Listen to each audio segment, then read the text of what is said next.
Come and experience a world-class lineup of guest speakers at the next Rise Above Live in the Flesh August Bank Holiday Hotel Weekender, featuring Martin Liedtke, Wisdom of Mushrooms, Graham Moore, Richard Ryder, Toroidal Dynamics, Inspector Veg, Marcus Payne, Ryan Sanders, Tom W's, and allegedly Dave Murphy. You won't want to miss out on these speakers exposing the peasantry that is Clown World. Exclusively at our Rise Above Live in the Flesh Part 2 Bank Holiday Hotel Weekender on the 22nd, 23rd and 24th of August. Don't be a peasant and get your tickets on our website today.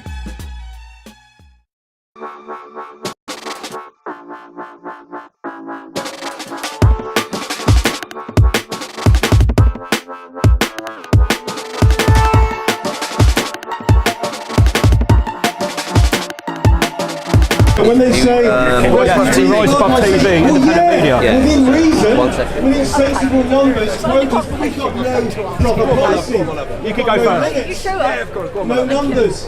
It's chaos. Obviously, we have to operate a ladies' first policy here.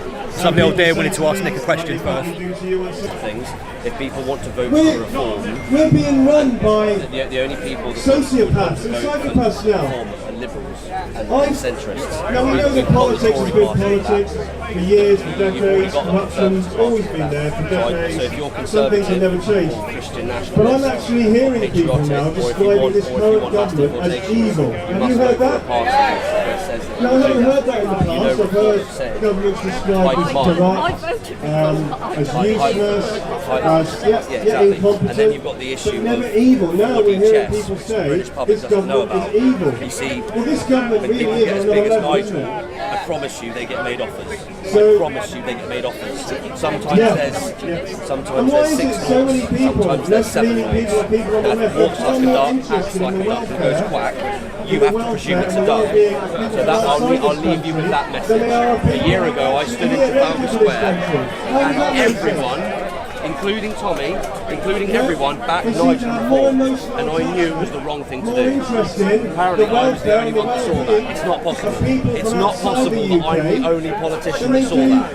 I can't have the patriots being let down because it's a demoralisation project. Human rights, We saw through all welfare that. works both ways. This is what I'm talking about. I can't People coming in been the from only wherever, one where mainly all the influencers, economic all the big migrants, names, mainly, they all, fair enough. all of them went all in. limitless And I stood numbers. there and I went, Limitless "You're wrong." numbers. We've got chaos. How many more is it going to be in a year's But the time? people are led by the. Let me explain. The people are led by those big names. And they're led by those big voices. Nick Tinconi from UKIP, because he said I'm not saying that. I'm saying we and can't get it wrong Starmer again. are in this together as bad as each So other. Well, they important. are. That message is so important. I call them Those President people Macron got it wrong. and I haven't heard one Starmer, apology from any of them. the psychopathic cross-channel duo. We can't get it wrong again. There's one more shot. They are as bad as each other. One And more the shot. French are not And we our must be enemies. so Many French discerning people would agree with and us. so They vigilant as the sympathise. fox There are people in that we France don't feeling have the same another as you general guys are election feeling. because of the Same Islamic issues, Caliphate. same worries, same problems. They're outbreeding us. The problem is Macron and Starmer.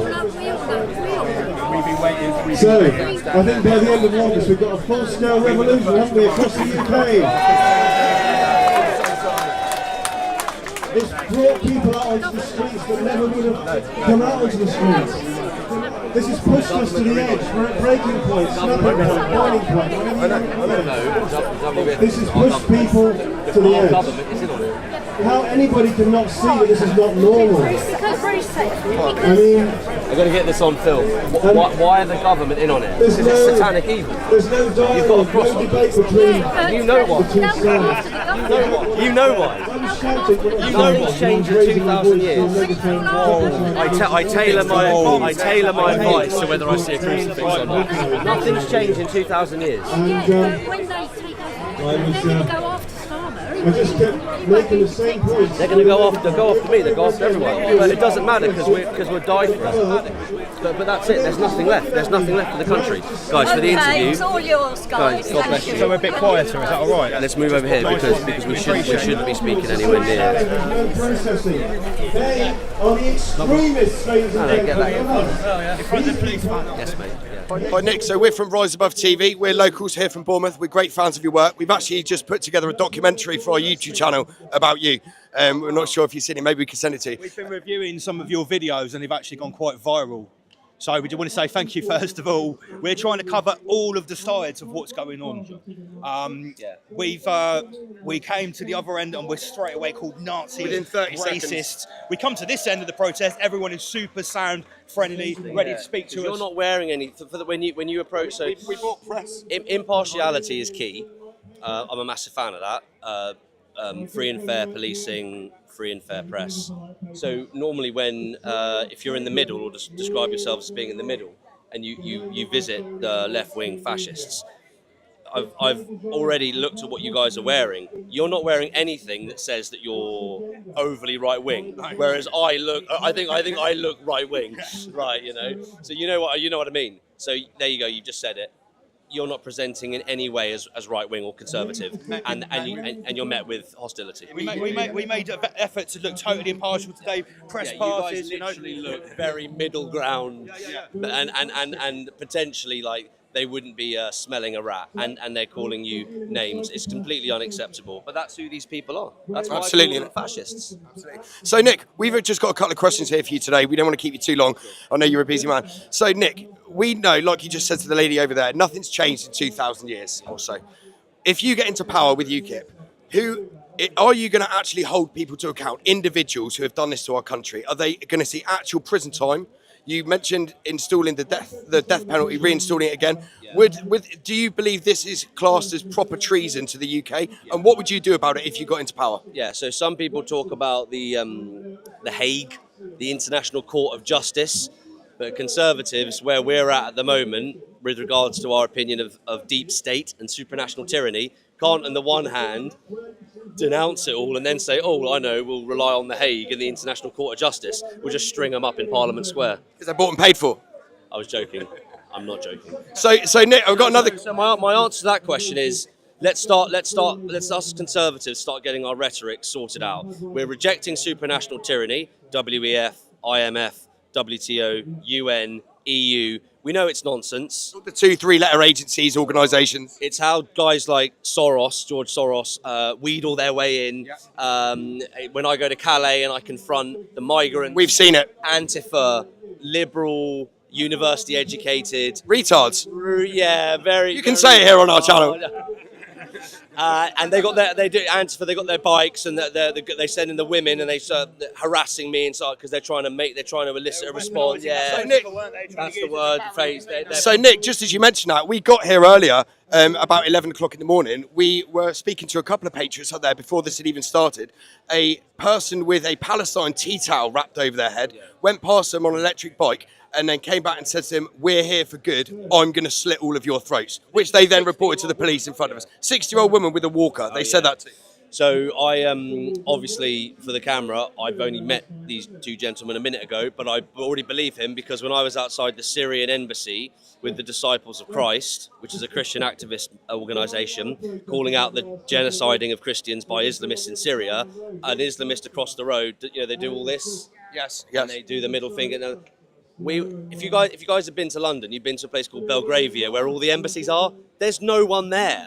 All the Gucci Muslims are on Knightsbridge. It's about 1,000 yards from Belgravia. What was he doing in the tracksuit and the fundamentalist that kind of Get up. atmosphere of hostility? Hands down his pants, doing kill you signs. We're calling out Islamist terror in Syria. How could you ever oppose that message? So even though I've just met you, I believe you. I believe that just happened there. And I want to also say to your audience, whether those people, if you've seen the documentary, those migrants that I confronted in Calais, they had the teardrops around the eyes. The machine gun necklace, we saw that. Gun, Kalishnikov branded necklace, whatever it's called. I don't know why someone would wear that, but they do. They put on balaclavas. And what was really interesting is that when there was a pack of them, i.e. 20 or 30, they would literally say, "We're coming because of you, it's your fault." Now here's where it gets really interesting. They're talking about British Empire.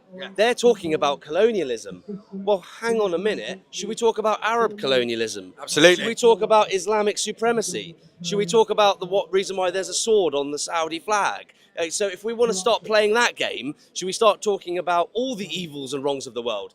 Our liberal, bought and paid for, corrupt establishment government has floodlit, as we've said in our manifesto quite clearly, we're going to detain and deport the 5 to 10 million that don't deserve to be here. We don't know exactly how many illegals and we don't know exactly how many legals need to go, but the government have opened the gates to these people whilst peddling a rhetoric that we, Christians, whites, British, whether you want to come at it from an ethnicity perspective, a religion perspective, or any creed related to the British populace, It's all irrelevant. we're the bad guys. Yes. You can't write it. They've opened the floodgates whilst that narrative has been written and far left extremists are allowed to A, run amok, and B, form the unholy alliance. We have got an incredible battle on our hands. And that's why, and I want to make this very clear, as I just said in my speech, when I'm confronted, Nick, you're splitting the vote.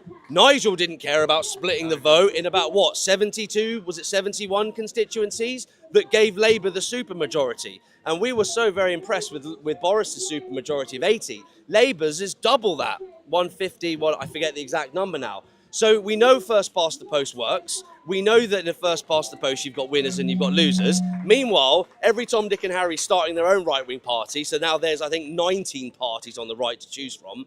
There is only one solution left. Every single one of these demos, these protests, every single speaker, all of this time, all this money, all this effort, all this energy, in 4 years' time, we have to do the unthinkable. We have to return a majority in Parliament, and then that way you can start writing the laws and repealing the laws which give you control over MI5, police, MI6, law enforcement. So I'm glad you just mentioned those corporations, Nick. So if you got into power and you did get the majority, organisations like Serco that we know are responsible for the deterioration of our country, housing these illegal migrants and stuff like that, if you got into power, would you be dismantling organisations like this that have been seen to be treasonous towards the British people? Yeah. So to be fair, you've asked me that, my apologies. So I can answer that and the previous question and link it in. So what would a UKIP government do with regards to those who have blood on their hands? People want to see individual accountability, Nick. Everyone does. And no one wants a digital ID either. Yeah, so we'll come on to that. So in Barbican, if memory serves, last Saturday I was in Barbican and I said, quote, every single liberal and communist and socialist who voted for this to happen every politician, every councillor, every mayor, once in government, we will, if we can, identify them, and they should serve the same prison sentence. The most directly responsible. So let's be absolutely clear with our language here. The most directly responsible should serve the same prison sentence as the illegal or legal migrant who either raped or murdered. So, for example, just recently, an immigrant, has been 6 years for rape. Pathetic. I think it's Dorset, but it could be a different county. And so that there's a real life example. They should get the same sentence. For sure. So for example, Sunak, May, Johnson, Starmer, they'll all be in the dock. And you're talking about consecutive life sentences. Yes. You'd never get out because you'd add it all up. You can add Sadiq Khan to that list. Yeah. So See, I'm sure. No, but only if proven. And we might be very careful with our language here. Straight question, straight answer. Only if proven that they are culpable, and that goes for the grooming gangs, the mayors, the police officers, those police constables, where those desperate fathers, You hearing this, guys? those desperate fathers in tears in those northern former mill towns that went to their local constabularies in tears and said, "Please come and help me now," and they didn't. And in some cases, the fathers and the daughters were arrested. Yes. You get the idea. So from Plod all the way up to MI6 and or government, depending on who you think really controls it all, yes, we will, the Hague style, international court style, when we say we're taking our country back, we mean exactly that. I hope that answers that question. Excellent. Thank you very much, Nick. Wonderful talking to you today. Pleasure. Thank you very much. Well, I look forward to the documentary. We'll email it to you. What I'm talking, most are oblivious. But I double L why so serious? Cause people are blind with a concrete mind. I open my eyes and I stay curious. What I've learned has made me furious. The media, the way that they're luring us. I do what I can with a tool in my hand. I gotta spread the word. There might be a cure for us. Brothers and sisters, join the resistance. This is big, we need the assistance. Hard work and a lot of persistence to hold their plans to end our existence.